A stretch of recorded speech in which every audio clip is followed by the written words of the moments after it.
Let's continue our coverage. A potential punch from the storm large enough to prompt some stern warnings for drivers. Crews are especially concerned about the construction area in the gap between Monument and Castle Rock. And Bill Folsom live along I-25 this evening with what we need to know. Bill. Yeah, there is now going to be a major drop in speeds through the gap area. In fact, that just changed minutes ago. We're right at the dividing line for Monument where it turns into the gap. One side down towards Colorado Springs, it's still 65. Here now, it is 45 miles an hour, and that's going to be that way with every storm that affects this area. Crews also like to avoid closures, but now with the gap, the special circumstances, there are increased odds that that could just shut down to keep people safe. So we always say avoid getting out on roads. Well, now there really is good reason to avoid the gap during storms. We are 100% prepared to close the gap for this storm if we have to. Cement barriers, narrow lanes, no shoulders, and limited exit areas raise risks for driving through the gap construction zone. The addition of snow and ice now change the road rules. Storms bring a major speed limit drop. It's going to be 45.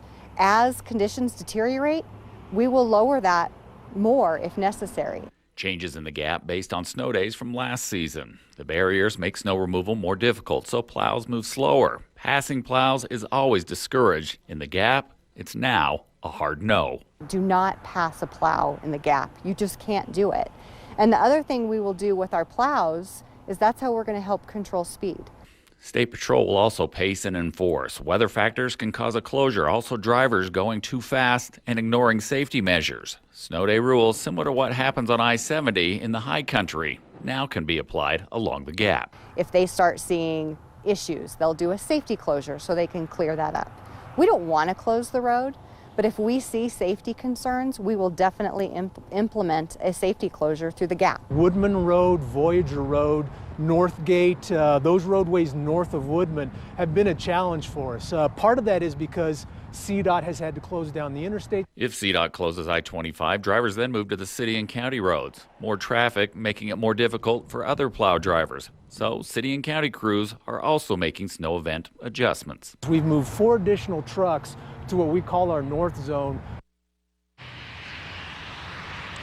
So what you need to know as well, we talked about those plows and you're not supposed to pass them, but they will also be pacing vehicles trying to keep them at the posted speed limit if they are allowed through this area. The big recommendation is to go to cotrip.org